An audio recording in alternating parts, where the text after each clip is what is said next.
Welcome to the Hokie Hoops podcast. I'm your host, Pete B. And yes, I'm new to this show, but I have a couple guys that are your original hosts. We've got Ed Williams. Ed, thanks for being here. Yeah, this is new and improved with Pete B. And now we also have Mike McDaniel. We were joking before this started. This is the most structure we've ever had. Yeah, and you know what? It's just a little bit rigid right now, but we're gonna get it flowing and going here, guys. This is fun. I thank you for having me. This is exciting. Yeah, I'm excited about this. Thank you for agreeing to be a part of this. This is perfect to have you on here, and it's gonna be fun. It should be an interesting season. So. Yes, this is our Virginia Tech men's basketball season preview. And this is kind of a part one. Tonight, we're going to go over the roster stuff and just give you the lay of the land of the program before we do schedule and everything in part two and kind of do some more fun predictions. But I wanted to ask you guys, what can people expect from the Hokie Hoops podcast this year in terms of consistency, in terms of when they should expect it and all that kind of thing? I think in terms of consistency, that's exactly why we added you, Pete, because Mike and I were terrible about that. Like Mike said, this is the most structure we've ever had. We actually had a Google Doc for this one. So overall, I think, by adding Pete, the conversation will be more directed. But then also, we get Pete's insight as well. And the goal will be to record at least once a week. Obviously, if, there's anything important that happens, if we play two big games and win them both in a week, maybe we'll record a second time. But more often than not, it's really hard to, unlike football, do a full, 30-plus minute podcast on a basketball game against, Maryland Eastern Shore. So more often than not, it'll be a once a week type thing, but there will be the occasional emergency episodes, I'm sure. Yeah, and this is a nice marriage between Two Deep and Sons of Saturday. This show will run on the Sons of Saturday feed, but it will obviously be available on YouTube all the time. You can find all of our faces there. But I'm excited to kind of bring this together because I've had Billy on our show. I've been on a couple of other Sons of Saturday things, but this is going to be cool because I've got Sam, who's running our website, as my co-host on Two Deep. Now I'm working with you guys. So this is a family endeavor we've got over here at Sons of Saturday. And Mike has been doing this type of stuff for a long time, and always appreciate your insight, Mike. This is going to be a fun season. Yeah, appreciate you guys having me once again. And yeah, like Ed said, adding you to the fold, Pete, it's exciting because, Pete, I've been recording podcasts with you for a really long time. Yes. I recorded an episode with you and Robbie on Two Deep like 10 years ago. It was a first season, and Mike was just a new graduate helping us out on Two Deep many, many years ago. So yeah, this is fun. And I think where we should start, gentlemen, is just what happened last year, right? And so let's do a little bit of that. Like the men ended their year in the first game of the ACC tournament against Florida State. We finished 10-10 in the conference. We were a top 60 KenPom team, surprisingly, at the end of the year, which, I'm going to ask you how you would classify that last year in a second. But we had some nice wins throughout the season, Iowa State, UVA. But as an ACC college basketball program, one that's had a little bit of success and won an ACC title just a couple years ago, the goal for VT as of late has been to make the tournament, and that did not happen. We did not make the big dance. So with a bunch of solid vets on the team last year and maybe a result that we weren't wanting, Ed, how would you describe last season in a few words? I'll give you one word and then I'll build off of it, but disjointed. Last year never felt fluid. Even the highs didn't feel fluid. The lows obviously looked extremely disjointed, but overall there was kind of a lack of identity, I feel like, from the team. And Coach Young alluded to that in an interview post-season where he mentioned that they had the success that you're talking about with the KenPom rating and offensive metrics and things like that, but he never quite liked how it looked and how it felt. And I think as a viewer and as a fan, we can kind of see that and maybe understand a little bit of where he's coming from there. But it just never felt like it was fitting together the way a team is supposed to fit together, particularly a team like Virginia Tech that doesn't have those, high 4 and 5-star guys who can just win on talent alone. They need to win as a team like they did when they won the ACC. And there was just a lack of flow oftentimes last year that I think we'll see improve a little bit this year, but we'll get into that more in a second. Yeah, Mike, how would you describe last season? Kind of disappointing. I mean, it never really got off on the right foot. Like Rodney Rice, that whole saga goes down a couple weeks before the season starts, and you're like, all right, well, you're hearing rumors about how he may be kind of opting out, looking at the portal, and then that announcement comes down. And, Mike Young had said all of last offseason that he was looking for a guy to take over that like secondary ball handler role outside of Padula, and that was supposed to be Rodney Rice. And then he transfers out, and Padula's kind of in the same spot he was in the year prior. Like, you knew he was going to be a high usage guard. You weren't necessarily sure how that was going to look. And it was kind of a mixed bag. Like, a lot was on his shoulders. I think Virginia Tech was just lacking a secondary scorer last year. Like Hunter Couture, elite 3-point shooter, obviously one of the best shooters in school history. But that was what he was really good at. So when teams took that away, it was like, okay, who's the secondary guy going to be? Tyler Nickel was too green, right? And then Lynn Kidd, he was effective against some types of front courts, but not all, because, for as athletic as he was, he kind of lacked the, and he improved certainly over years prior, but he kind of lacked the skill necessary in the front court. Like, his development wasn't necessarily there against some of the top caliber front courts that we faced. So it was just really tough to find that secondary scorer all year. And I think that was something that a couple years back, a lot of fans complained about, and that was still kind of a present issue last year, and Virginia Tech never really solved it. I think they thought they had the roster to maybe fix that issue going into last season, and that never really materialized. So that was obviously pretty tough. Yeah, and Pete, I want to build on that really quick, and then we'll move on, because I know Mike and I beat this horse last year, but I want to bring it up one more time before we turn the page. Back-to-back disappointing years. I think the staff will tell you that. I've heard them say it. But when you're a program that operates the way Virginia Tech has to operate, the margins are pretty thin from success or from in the tournament to just right on the outside. And that's where we find ourselves 2 years in a row. Both of those years, a lead guard did not play the full season for us, whether it was Darius Maddox the first year or Rodney Rice straight up not at all last year. You add those guys into the fold, with that gives the staff the roster they thought they would have when the ball got tipped off. Didn't happen either time, and you miss, and you're on the outside looking in both times. So it's just the thin margin that Virginia Tech has to operate on doesn't allow for a starting shooting guard 4-star freakish talent to just decide he's not going to play college basketball last year. We don't have that luxury. So no, and that's I'm why looking forward to hopefully having none of those type of breaking news segments here in the next few weeks before we start playing again. Yeah, I was just going to say unfortunate, if I had one word, just because of the Rodney Rice thing and then the Mekhi Long thing as we got into conference play. It was an unfortunate turn of events that led to depth issues and compounded as we went on, to simplify it. Mm-hmm. Mike Young really had to overhaul the roster this offseason. Do you think his approach to team building had to change at all from years past as he approached this offseason? Or do you think he is kind of just doing the same thing he always does, just maybe finding a different type of player? And Mike, I'll ask you first. Yeah, I mean, I think NIL is something that, as you see my dog jumping in the frame. It's like prize cat dog, coming right? On the screen there. Perfect. Yeah, perfect timing there. Look, I mean, NIL I think was an issue last year. That was the rumor that was going around. I think it became more clear as the offseason began when Virginia Tech started losing guys, and you started hearing kind of rumors about what they were making elsewhere, that NIL was an issue with the men's basketball program. That is on the path to being fixed. I think Virginia Tech's in a lot better spot with where they're at from an NIL standpoint than they were maybe at this time a year ago. That's for sure. But as far as kind of like where the roster is, right? Like, Virginia Tech had to overhaul it, right? It had to look different coming into this year. Like, the offseason had to be different. They were losing Couture. Like, Lynn Kidd, you kind of knew he was on his way out the door. Padula, you were like, all right, is he going to stick around? And then he didn't.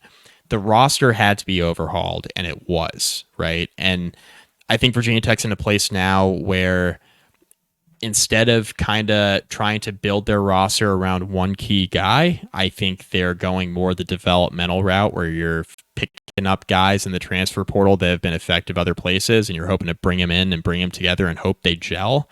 Because Virginia Tech's in that interesting spot, right, where they're not going to consistently get 4 or 5-star recruits. So it's like, what is the path to roster development in this era of college basketball right now, where everybody's getting a bag? and you're not necessarily in that spot where you can just pay guys whatever they want. We'll talk about this in a little bit, but like Mike Young and how he goes about his rotations, I think is going to be really important.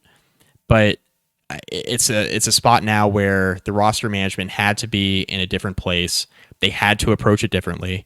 Like Ed mentioned, it's back-to-back seasons where there was kind of a lot to be desired, like coming out of the year relative to what fans were expecting. So yeah, it needed to be overhauled, and it was, and we'll see if this approach works any different, because Virginia Tech's in an interesting spot in the college basketball landscape right now.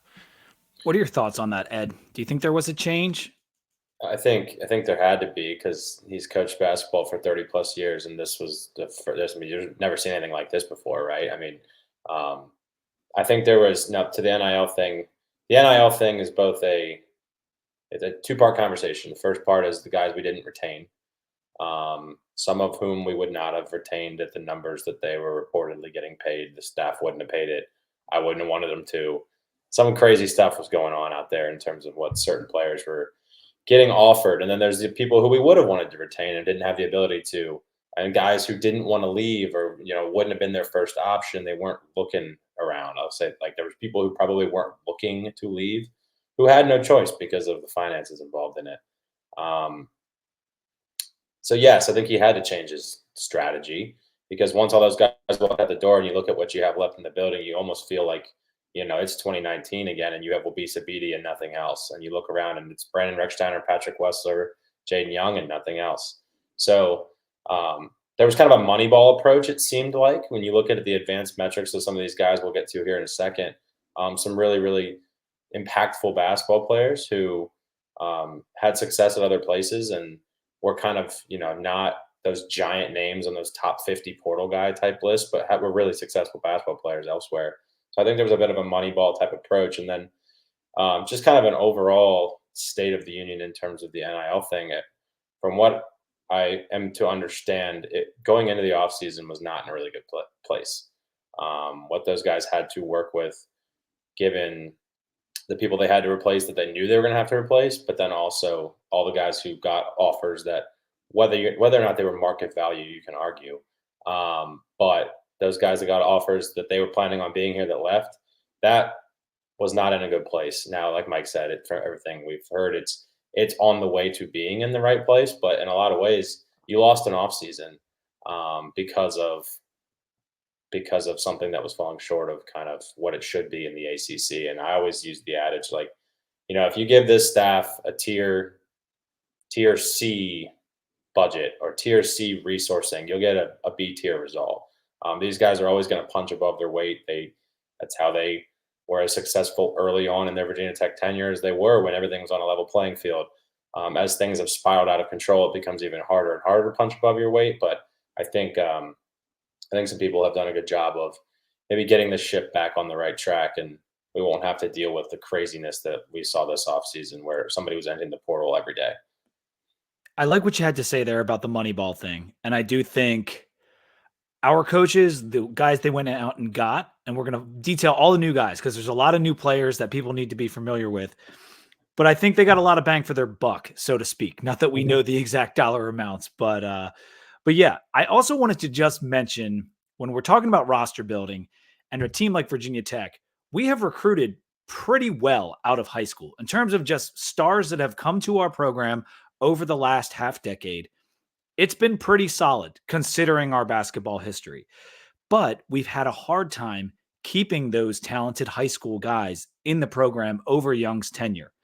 And I can give you the names, and there are stories for all of these guys, but I'm going to read them off. Ed, please don't get mad at me, but Cone, Bamisiel, Gassan, Maddox, and Rice. I'm not going to include Landers Nolly or Padula or Naheem Ali because they all played a lot for us or had an issue. So, but there's so many factors when it comes to this stuff. Why do you think that is? That like some of these real high profile guys decide to go out the door? Because for a team like us, we're not getting the 5-star that's good immediately. We need to develop a guy like Maddox, a guy like Rodney Rice, a guy like Gassan to get the most out of him. Do you think that the retention will be better going forward, Ed? I'm not sure. I'm not sure that there's a way to project that, because if you look at each of those situations, none of them are the same. Like, none of those guys Yeah. left for a reason that is the same that somebody else left for. They're all completely different. So how can you project how it's going to look going forward? I mean, um, yeah, again, not to go down the rabbit hole in each one, but they're all different. And I mean, every single one is different. Like, Bama still has played at what, 4 colleges? I mean, like, Maybe more. how can you project that? And then, Maddox had like what sounded like, personal things, and then the Gassan one, Justin Mutt stuck around. Jalen Cohn wanted to play point guard. That wasn't going to work at this level. And there are a lot of transfers, period, across Yeah, I the mean, it's just sport. like they're all a little bit different. But it does seem like our guys who are not as highly touted will stay.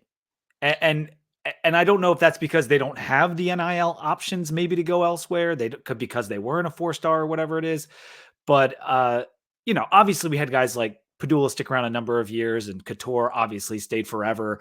So it's not hard and fast. It's just interesting, because even some of our best players over the last 3-4 years, like Justin Mutz, he came to us later. It's not like he started with us out of high school. It'd be nice to see a guy we go out and get because we love his game, and develop that game and keep him through 3 to 4 years and play in the tournament because of it. Yeah, and I think another part of the NIL conversation, as it pertains to basketball more so than football, is um, there's an assumption that a coaching staff, if they miss the NCAA tournament, they can just flip their roster immediately in the portal. So that's kind of a double-edged sword, right? Like, the players can look around for their new options, but if you have a guy who, say, is a sophomore who you thought would be better than he is, or at a higher place in his career as a developmental sophomore, you can look to the portal to replace that. So it goes both ways in terms of roster retention and roster building. Um, but again, I mean, the list you have on the screen, I won't even count Nolly, because he wasn't part of really this staff.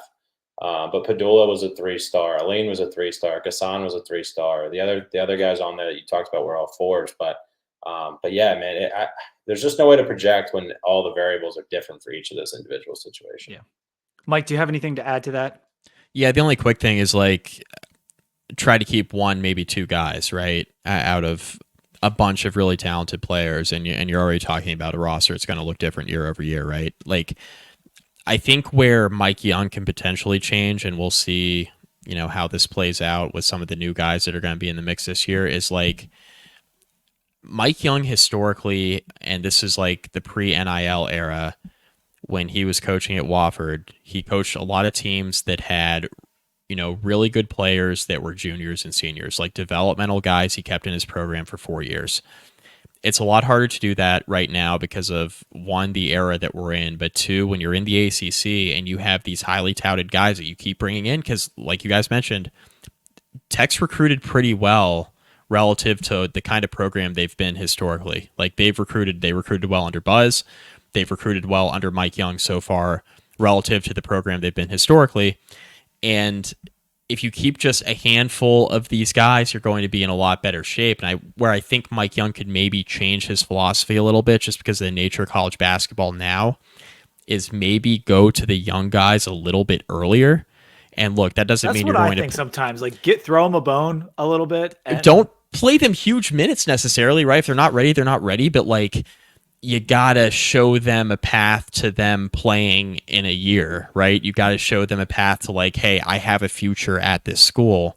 If they're buried as like the 12th or 13th guy in the rotation, and they're really only getting a handful of minutes in the non-con, like, and they were really talented guys, they're going to be looking elsewhere. So I think it's kind of a catch-22. There's like several situations that we talked about, and every guy's different. For every Darius Maddox that has like a family situation at home, there's a Jalen Cohn who wants to play point guard, or a Rodney Rice who thinks he should be getting more minutes. Or there are all different types of ways that this can manifest itself in terms of like roster building and retention. But like, you got to find a way to keep some of these talented young guys in the building. And I do think that's one way that Mike Young could potentially tweak his philosophy a little bit, just to get these younger guys on the floor and give them the hope and the vision that they could play here longer than like a couple minutes in non-con in their freshman year. Like you got to show them that path a little bit. I think in this era of college basketball, you got to give them, okay, the pay, right? Because NIL is a big part of it, but then also give them the vision they could play a little bit. So that's where I think he could maybe tweak his philosophy and change things a little bit. He's an old school guy. He's not a young gentleman in Mike Young, and he's learned one way to coach basketball for a very long time. Now, he's adapted to the modern game phenomenally on the floor, but that idea of giving some young players some more playing time, and everyone's learning on the fly. All of the coaches who have been coaching for a long time are still adjusting to the NIL era and all the movement. I mean, as Ed kind of alluded to earlier, this offseason of portal movement was one of the most insane I can ever remember, if not the most, in terms of the numbers we were hearing across the sport and how many guys we lost, which we're going to talk about right after I ask you guys one final question, just to get this out of the way. There's been a little bit of heat on Mike Young. I wouldn't say a lot, but from some of our fans, after we win that ACC title, with expectations comes a little bit of pressure. And he's 45-48 in his ACC play over his career at Tech, 2 tournament berths, and an ACC tournament title in his 5 seasons. What are your guys' opinion of Mike Young as a head coach of men's basketball? And just keep it brief, because I think I know the answer, but Mike, I'll go to you first. Yeah, I mean, I think overall he's been fine. Like, I am not on the fire Mike Young train because I know what the NIL situation was. So my expectations are a little bit different. And I think Ed's going to speak to this as well. Like, he's a good coach. You don't win almost 400 games by accident. I don't care if you're at a mid-major or high major. You don't win. He's got like 391 wins in his career. You don't do that by accident. Like, you know what you're doing. He has recruited, like we talked about, he's recruited pretty well. The retention thing is a blemish. Like, that's an issue. I don't think all of that is in his control. I think there's obviously some of it you can point to, like we mentioned, but some of it's out of his control with NIL, right? And I think Virginia Tech's tried their best to rectify it. But, Virginia Tech kind of swung and hit a home run with Buzz, and it came at a really good time for the program because of where they were at post James Johnson. Like, they needed that kind of hire, and that was great. But Virginia Tech's not an A-level basketball program. They're not going to get an A-list coach like that. And if they are, they're not going to keep him around. And Mike Young is a fantastic basketball coach, and he is a good fit for Virginia Tech. Like, that's the kind of guy you want running this kind of basketball program, where expectations are realistically just finish in the middle of the ACC and contend for a tournament berth, because this is a football school. Like, that's what you want. You want your basketball team to be competitive. So I think from that standpoint, I think they got the coaching staff to get there. I think he's been overall fine. I think there's some stuff to figure out, and I mentioned the rotation piece, which we'll get into talking about the current roster, and I just hammered that home on the last question. So there's stuff he can improve upon, but like, I think overall he's been fine. Yeah, like I said, if you fund him at a T tier or C tier level, you'll get a B result. And if you fund him with like a doormat, you'll finish in the middle of the ACC. And so far, he's been funded like a doormat ever since the NIL kicked in, which was right after we won the ACC. So, you win the ACC tournament. What happened right after that since the downturn? NIL kicked into play. I can't be understated that that's a fact. And, for people who do say things like we need to look to a new coach if that season doesn't go well, okay, that's all well and good, but you're not hiring the next Buzz Williams at Virginia Tech if you're not funding them accordingly. And from every fan I've ever heard yells what Mike just said. This is a football school. We need to fund football to the fullest. Well, if you're going to do that, then you need a coach who can make the most of what they have. And that's not going to be the flashy name. You're not going out and getting Will Wade to come to Virginia Tech because, quite frankly, he might have more money at McNeese State. So, if you want to be a football school and fund football really well, then you need to fund basketball well enough to give Mike Young a puncher's chance. And I'm pretty sure you'll see him find success if that is the case. So, and that's a perspective that I don't think the average Hokie basketball fan is aware of. They see Mike Young, ACC champ. They see 4 stars on the roster, and they're like, "How are we not going to the tournament? Like, this doesn't make sense. We were good, and now we're not good." But as you guys just laid out, there's a lot of things going on behind the scenes that may or may not be getting better at Virginia Tech. That's at least what we hope. So let's get to the roster. Who we lost? We lost Padula, Lynn Kidd, Tyler Nickel, Collins, Beeren, Long, and Couture. Some graduates, some transfers, but that's a lot of names. Who we kept was Malijal Poteet, Rex Steiner, Pat Wessler, and Jaden Young. So 4 guys came back from last year. So as you can see, we talked about an overhaul. This is an overhaul. And I want to talk about the portal guys first. And over the summer, I chopped it up with Ed just a little bit, talking about some of these guys, but I looked down the list. We brought in 1, 2, 3, 4, 6 transfers, as far as I can tell. And I'm just curious, Ed, who do you want to talk about first here? Because I love Ben Burnham, who we got from Charleston, but Heiser Miller from Temple has me very excited. We could start and just kind of go down the list. You've got Ben up here first on the screen. So, Ben Burnham, kind of that Moneyball approach I was talking about. When you look into the advanced metrics for Ben, really, really good player at College of Charleston, which is a great program. Personally, really scared of their coach now being at Louisville. Louisville's going to be good again. But yeah, Ben's a really good player who is very impactful, 6'7", 220, can kind of guard a couple different positions, can shoot it a little bit from the outside, and has played a lot of basketball for a winning team and a winning coaching staff. So I expect really good things from Ben Burnham. And then, Heiser Miller, they all reference him as, I think it's Fabe, but it's spelled like Fab. It's Fabb. Yeah. When you look on the social media, that's what they're talking about. Fabb, that's Heiser Miller. Point guard from Temple. I'm really high on him. Temple was one of the worst teams in the country last year, and he was their best player, which is kind of, again, like a double-edged sword situation. Yeah, he's going to get a lot of looks. He's also going to have to take a lot of shots that are not great shots because that team is terrible. But as a veteran point guard, he plays really, really good on-ball defense. I think he'll be able to run this team really well. He's not gonna save you with 30 points on a night when you need him the way Sean Padula could do sometimes, just kind of like pull a rabbit out of his hat. But overall, really good basketball player, plays really good defense. And I think you'll see kind of his counting stats go up as he's playing on a more well-rounded basketball team than he was at Temple. Yeah, I'm going to ask Mike about Ben Burnham in just a second here too, just to get his take. But if I could comment on the South Philly kid who stayed at Temple, even when he had other opportunities last year. Yeah. He comes here now. So I guess he was fed up a little bit, but they did go to the AAC championship game in the tournament last year. Like they went on a nice run, and Miller himself, he had 16 steals in 5 games in that tournament. He had 23 assists and 32 points, 23 assists in the tournament and the 32 points in the championship game. They ended up losing, but he got better, it seemed, down the stretch for Temple. And I'm hoping in this system with Mike Young's tutelage and all the other coaches, because isn't it JD Byers that works with the guards, particularly the point guards, that he can improve on some of this efficiency stuff, because he does turn the ball over a little too much at times. His field goal percentage, we know it's not very good if you just look at the raw stats. But in the tournament, again, AAC tournament, 50%, over 50% from the field in 3 of those final 5 games.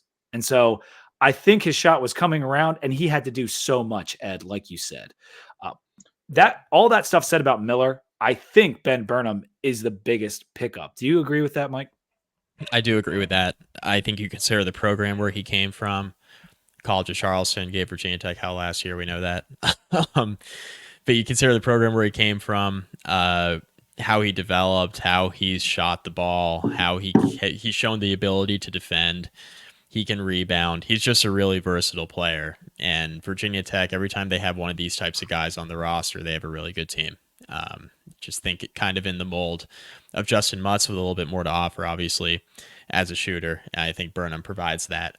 He's just played good college basketball, right? I mean, that's the thing. We can talk about Rodney Brown at Cal. We can talk about Miller at Temple at a bad program, being the best player at a bad program. But with Burnham, you're getting a good player from a good program. And he played high-level basketball against high major teams last year in the non-con. Like they played that was a good team. Really good teams. Right. It was a good team, and they played good teams. And he played well in the games against the good teams. That's what you want, because you're going to be playing a lot of good teams in the ACC. So I agree. I really like the Burnham pickup. That's my favorite pickup in the portal from Virginia Tech. Ed keeps harping on the money ball approach. I think that's just right on the money, and I hate to just beat a dead horse, but I just think that's such a great analogy, and I think getting a guy like Burnham is just a testament to that. Can I give you an example of why that's a perfect Moneyball ad? Is because Tyler Nickel and MJ Collins had the same 247 rating in their transfer portal rating. Now, listen, I know those ratings are not perfect, but they both left for Vanderbilt, correct? Who, oddly enough, Vanderbilt keeps coming up this fall, but we're going to play them for this reasons, season. Yeah. But I have to imagine that Ben Burnham cost a little bit less than those two guys in the portal. And I could be wrong, but like it just seemed to me that he is a better player than both of them as currently constructed. Now, those were both developing players in Nickel and MJ Collins, and they could end up being better than Burnham. But I just think Burnham's crafty in the post. He's played a lot of basketball, good footwork, almost a block a game, good rebounder. It's a great addition.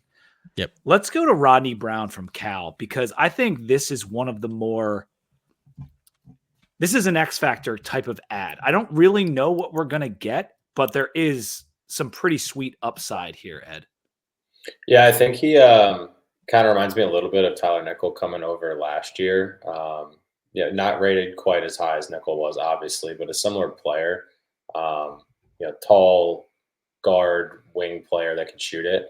So it kind of reminds me of that. Didn't play a whole lot as a freshman, kind of like Nickel didn't play a whole lot.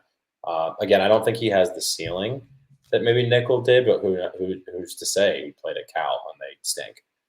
So we'll have to see. But yeah, I mean, very similar. Decently highly rated kid coming out of high school, long athletic wing who could shoot it. Someone that I'm interested to see how their role develops as the year goes on. Mike Young talked about it, him a little bit in his first press conference with the Virginia Tech media, and said, Rodney's a guy who can shoot it. He hasn't shot it that well so far in the preseason, but Mike Young has no worries about his jump shot. That just gives you another probably a depth piece on the wing who, as the season progresses and he plays more basketball at this level, the skill is there to make an impact. Mike, do you have any commentary on Brown? I mean, he shot 59 threes last year and shot almost 40% from the floor, right? So, like, I think that as a freshman, right? As a freshman, right? So that's an impactful ad on a mediocre, what was the Pac-12, mediocre Pac-12 team.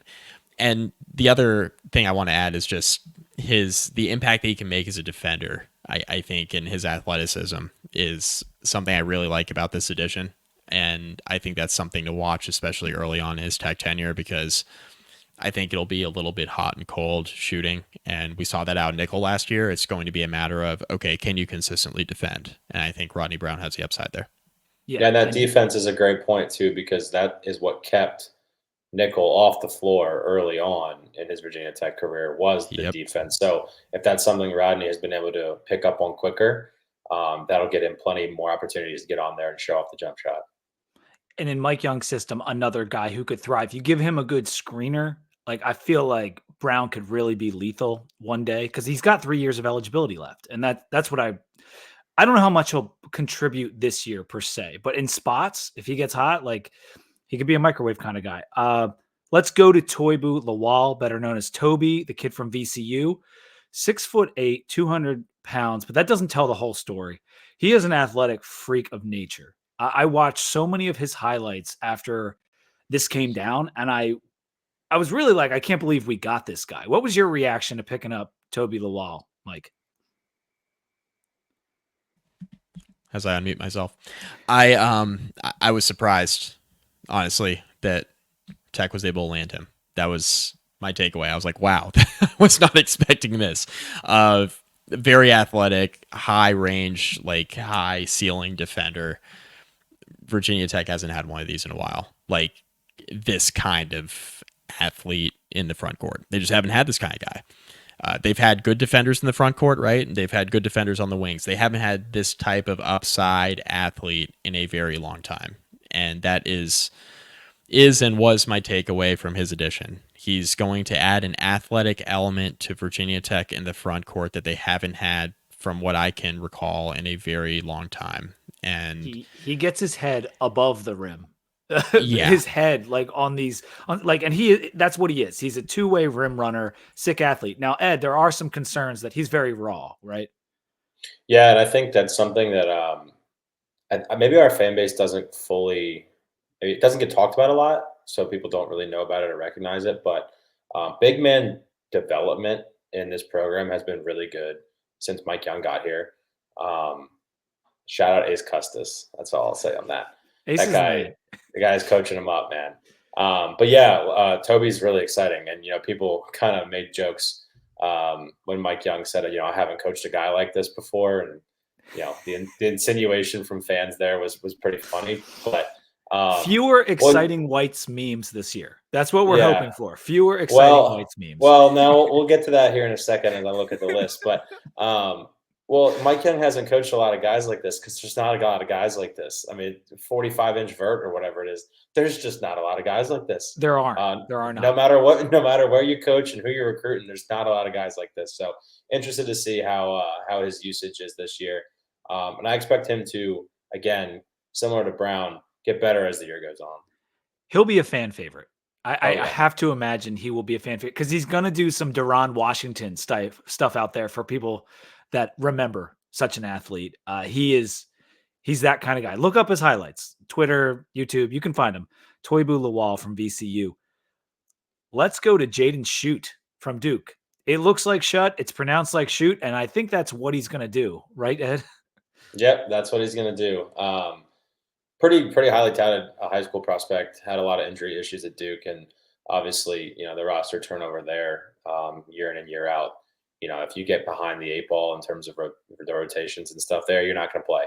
But that doesn't mean he's not a good player. 6'5", shooting guard. I've seen highlights and clips from practice that the program's putting out. He's running. It looks to me like he's running some of the similar type of sets you'd see Hunter Couture run. So I'm excited for him. He's again, really good shooter, probably a little bit more athletic than Hunter was. Again, that kind of just comes with the territory of a guy who's a decently highly rated recruit coming out. And while he hasn't played a ton, has played at Duke, but the injury bug bit him there. And even if you didn't play in a lot of games at Duke, you probably practiced a lot, and you probably played in those summer pickup games at Duke, and you've seen some things. So I expect Jaden to come in and make an impact right away for Virginia Tech.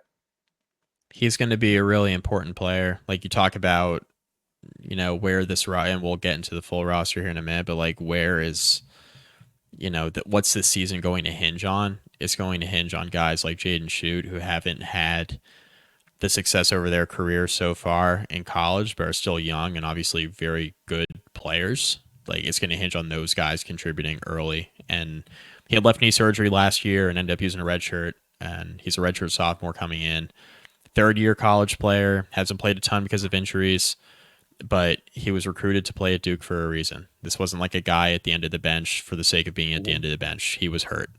And so this is a really good addition, and I think if he stays healthy, he has a chance to be a serious contributor. Yeah, this reminds me of the Tyler Nickel addition last year because UNC, talented kid, couldn't really get on the floor. Great offensive player in high school and has that type of skill set. Well, guess what? He got better under Mike Young's program's tutelage. Jaden Shoot could very much be in that mold. Comes over from the other Carolina school, number 75 recruit in the country coming out of high school, offensively skilled. It could be really fun to watch what Mike Young can do with him. And I love that pickup. And the last one I had, and this was more recent, and I just kind of saw it on the roster, Connor Servin from Eastern Michigan, 6'8", 225, 3.3 points per game. I'm assuming this is kind of just a big man body addition, Ed. Is that what you're thinking, or could he contribute? I'm not really sure. It's kind of hard to get a read on. I mean, he spent 3 years at Illinois, and the time he was there, that was a really good program. And then he went to Eastern Michigan, and he played like 18 minutes a night, scored a little bit. There's just not a lot on him. Like there's just not a lot out there. It's really hard to tell. But he's a 6'8" guy who I believe the thought process is can shoot it. Again, just hasn't played a lot. It's really hard to get a good read on him. But at 6'8", he had if a he lot can of shoot minutes, it, but not a lot of stats. Yeah, it's just really hard to get a read on him. So I'm intrigued. I'll say that I'm just intrigued. I don't really know what to expect there. So overall, Mike, in the portal, How do you think we did? You can give it a grade if you want, but how did Coach Young and the staff do in the portal this offseason? I like the additions a lot. I think the roster from a depth standpoint, I mean, Ed and I were really hoping last year when we did the preview, we were hoping some of the younger guys would kind of pop through and the depth would be better than it actually was, and it just never really materialized. I think the depth, just in terms of guys who have played college basketball before on this year's roster, is a lot better than what Virginia Tech's had the last couple of years.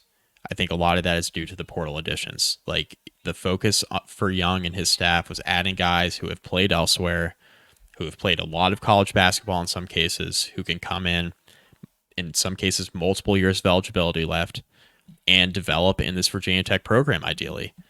And he tried to go out and kind of fix those roster holes that he had, and I think overall did a fine job given the resources at their disposal. So we'll see what it ends up being. But on paper, I do like the depth of this team, and a lot of it has to do with who they brought in the portal. Your assessment, Ed? All things considered, I think we did really well.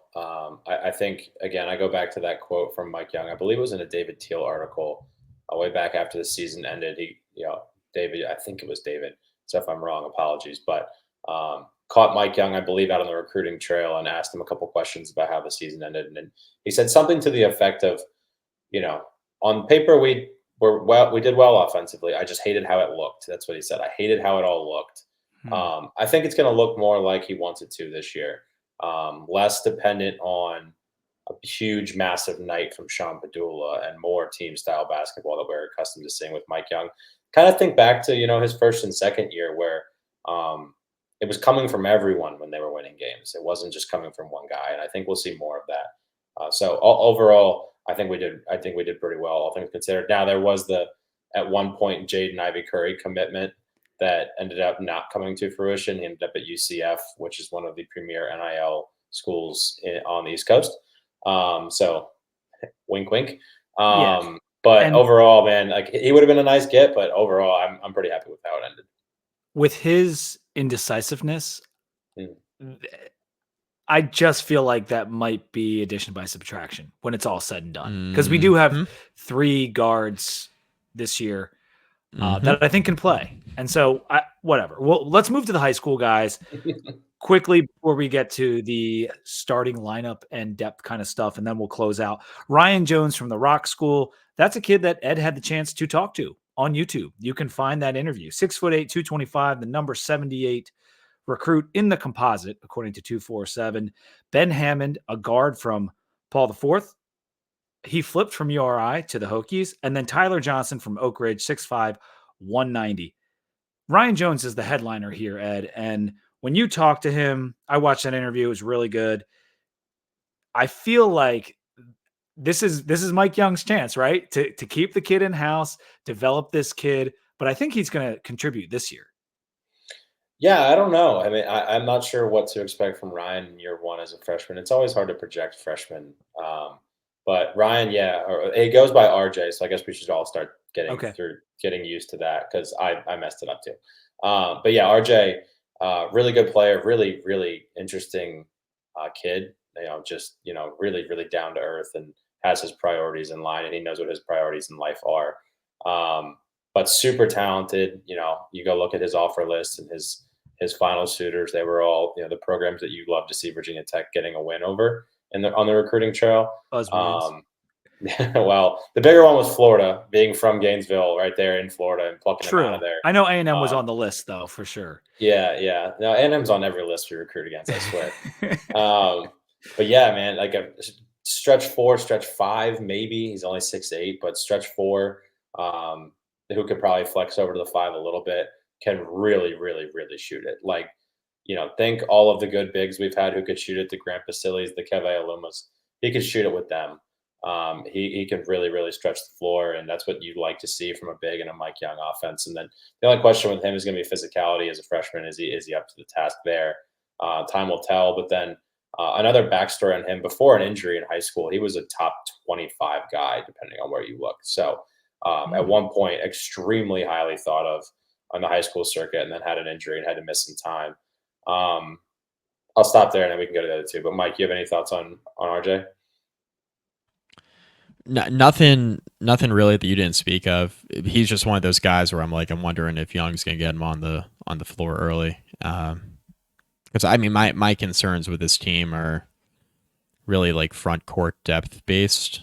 Like if Petit gets in foul trouble, are we sure Wessler is going to absorb all those minutes and be okay? Because we haven't seen a lot of Wessler yet, right? I don't know either. So that's where the Ryan Jones thing comes into play. It's like, okay, is he going to play some as a freshman? I'm curious about that. And I think the physicality thing that Ed mentioned is a really important one. Like, is he up to the task there, especially on the defensive end of the floor? If we know anything about Mike Young, it's like if these guys are ready defensively, they'll play. If they're not ready defensively, they're probably not going to get a ton of minutes. So, and that's the hard part with freshmen. I will say he is built like a college kid already. I think he's got pretty wide shoulders, broad. He's got length. Not crazy explosive. Good shooting stroke, though, as Ed said. Can face up, footwork, rebounds well. He does all the things on his high school film that was like, okay, this is a real guy, and he's got the size too. And eventually, I do think he'll even defend opposing centers well, but I don't think that's going to happen right off. But the question for him is defensive mobility, I guess. Exactly. Let's go to Ben Hammond, because this was a pretty cool commitment and adds to our guard depth, which we've been lacking the last couple years. How much do you think he gets on the floor this year, Ed? I think he plays. I'm really high on Ben Hammond. This flew under the radar. And he didn't just flip from Rhode Island. He had opportunities to go to some really good basketball programs. And people will say, oh, did Tennessee want him? Yes, they did. They did want him, and he came to Virginia Tech. Go watch his high school film. And if you're a point guard play geek like me, man, he knows how to run a team. His high school team, obviously at PVI, was a bunch of freak shows who are all playing at Power 5 level right now, all the starters from that team. And did I get the numeral wrong? Is it the Paul the Fourth or Paul the Sixth? Am I? I think it's the fourth. You said PVI, right? So then that might. Yeah, you haven't flipped. I haven't flipped. I have it written down backwards. Yeah. It's the sixth. Yeah. Okay, the sixth. But he was the starting point guard on one of the best teams in the country. I watched him play in the high school national title game against Cooper Flagg, and he ran the show. And you go look at some of his performances in high school. I should have pulled this up, but I believe he had one where he had 0 turnovers and 15 assists or something, which for in high school, that's just crazy. So just really good point guard who knows how to play the position well, and somebody who I think is going to surprise some people early and often. Yeah, Hammond's going to play. I'm with Ed. I'm a. Does his size worry you at all, Mike? Look, I mean, Virginia Tech's played small guards before, and they've held their own. I think where you would be concerned about a 5'11" guard stepping foot in ACC play is if he didn't play at Paul VI, but he played against some of the best prospects in the country. Point. Yeah. You know, PVI they had one of the top 2 or 3 programs, as they usually do, in the entire country, and he's playing in a really good basketball conference in WCAC up here in the DMV area. I mean, this is a really good player, high level point guard. I think he's going to play. Again, now does his size, or where the size would concern me, Pete, to your question, I think it would concern me on the defensive end of the floor. Is he going to be athletic enough to play in the ACC? Yeah, probably. Is he going to get picked on defensively? Maybe. I think that's where we keep an eye on, okay, is the size going to be a factor? But he may not play enough this year where it's going to be a serious factor where you have to pull him off the floor, because I think he's just going to be a rotational piece. I think he's going to be maybe a 3rd or 4th guy off the bench. I think he's definitely going to play, definitely going to be in the rotation. It's just a matter of is his defense, is he so limited by his size defensively that he won't be playable in year 1? I think that's kind of what to watch, as it is with most freshmen. The size would concern me more if he was if you watched his film and he looked like a Keel Carr driving to the rim. That's a great hoop mixtape. For those of you who don't know, the Keel Carr hoop mixtape is money. But if he was like that, sure. But he's not. He's running the show. he's beating you from the shoulders up. Like the guy knows how to play the position. I don't want to over. I mean, he was all Met last season, and in my defense of getting the high school name wrong, I am not from. I didn't go to high school in the DC area or Nova area, but yeah, that was my bad. We'll forgive you, Pete. We'll forgive you. He is a 3-star, but he was a very high 3-star, a top 200 player, and I think whether it's Ryan Jones or Heisier Miller or Ben Hammond, they seem to be like these are high character kids too. Like that's something that I've noticed. Like Heisier Miller was doing a lot in the community in Philadelphia. He put out a book about gun violence and how to prevent it in the city and all this. Like good character guys that they're bringing in. OKGs, So I'm excited about that. And then the last one on this list is Tyler Johnson from Oak Ridge. I don't know a ton about him, but he did have Clemson, Illinois, Texas Tech, and UCF offer, at least as they were listed on 247. Yeah, we talked about RJ and Ben and the concern being defense right away as freshmen. That's less of a concern with Tyler. He will be ready to play defensively and rebounding wise right away for this team and be a contributing factor. And Mike Young flat out said so in his first chance to talk to the media this year. He said Tyler Johnson's going to play. 6'5", 6'6", your big dude, runs the floor well. Most of his high school highlights are him just bullying someone to the rim and dunking on them. Really good athlete, man. Really good athlete. Interesting enough, when I interviewed RJ, him and Tyler have known and played with each other and against each other forever. What would that be? Florida to VT.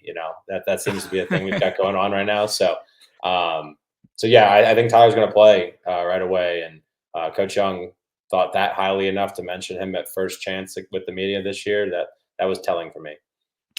Yeah, he did. He also mentioned Pat Wessler. So maybe we do need to change our mindset on Big Pat. So I think it goes without saying that the changes to this year's roster have increased our athleticism. Am I going out on a limb saying that? No, not at all. Okay. No. Okay, good. No. And I think the additions of Miller, Burnham, Brown, and the Wall will improve our options on offense. Are there any other guys besides maybe like those main guys that you think will really pop this year? Like of all the guys we mentioned, who do you think could have the biggest impact on offense? On offense, I'm gonna go with Shoot. Now, what we didn't do in this exercise was talk about the guys coming back. Right. I expect a decent jump from all three of them. Or sorry, 4, Wessler as well. But I was thinking Poteet, Recksteiner, and Jaden Young, who I'm excited to watch play this year. I'm very intrigued by what we saw from him last year. But I expect a good jump, particularly from Poteet, Recksteiner, and Young. Wessler being the wild card there. But, obviously, when Wessler came in as a recruit, where he was rated a 7-footer in high school, those guys look like baby deer when they first get to college. You kind of had year 3 circled for him as a contributor. So I'm very intrigued by all 4 of them as well. But yeah, I'd say of the guys we talked about tonight, the new to Virginia Tech additions, I'm going to go with specifically to your question offensively. I'm going to go with Shoot. Nice. Mike, do you have something for me? Yeah, I mean, Shoot's my pick too, but I think as far as the returners are concerned, I'm really excited about Jaden Young just because he flashed last year, and I just think he's going to have a bigger opportunity this year. And I saw enough last year and the minutes that he played that I think he can contribute this year and be a really important part of this team. So, we'll get into his starting lineups in a second, but I think he could play a factor there. Yeah, let's go right to those starting lineups now. And I'll ask Mike, since you're just talking here, let's get your projection here, and we'll kind of go through how this might affect offense and defense or whatever. But what would your starting lineup be today for the Hokies?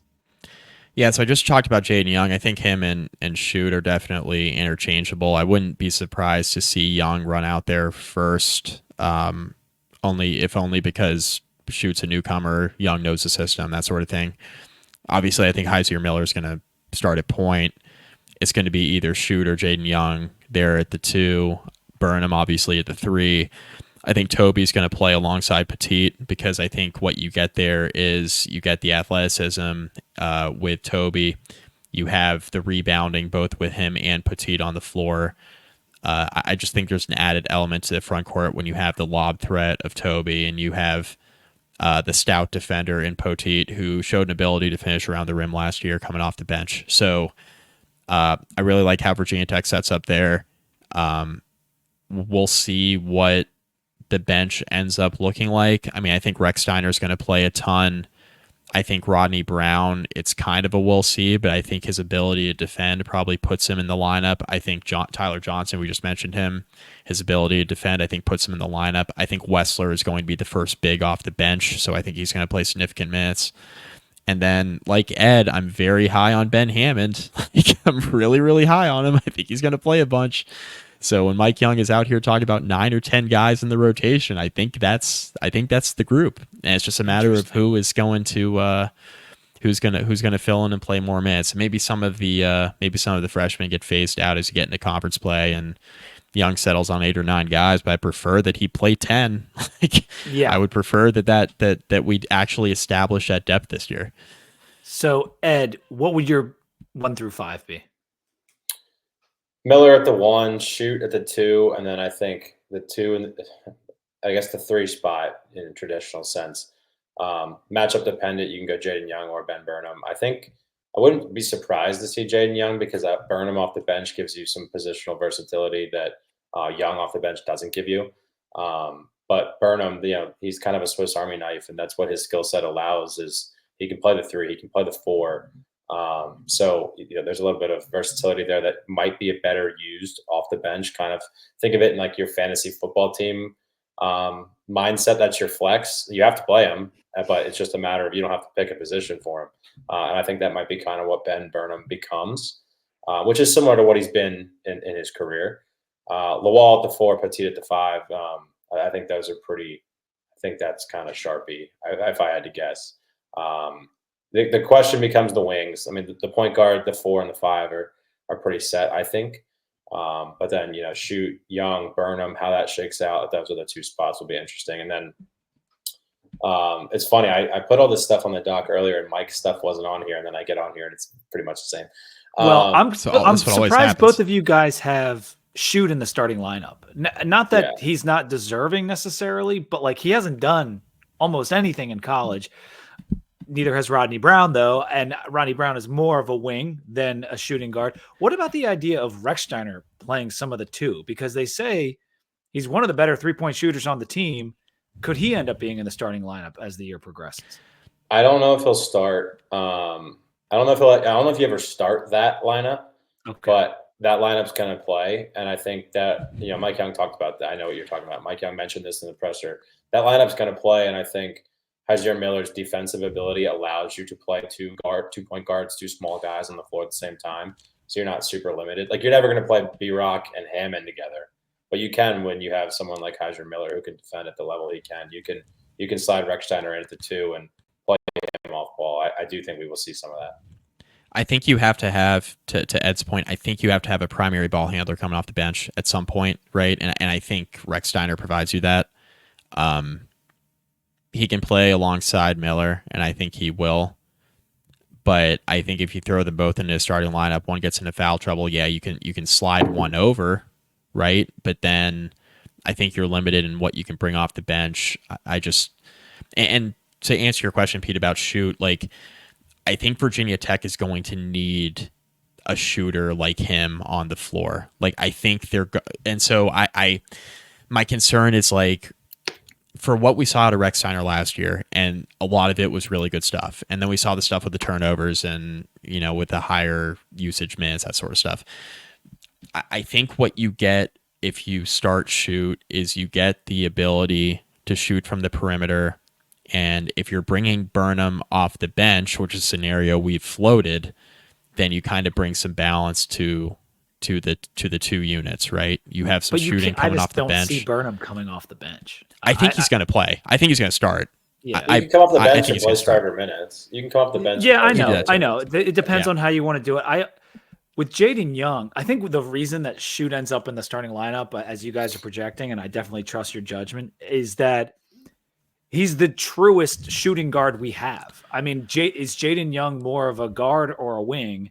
I have him as a guard, but I don't know. He could start at the 3, and so I think that's kind of how he kind of slots his way in there. Now he has to play well, and he has to show that he has that talent that he had from high school.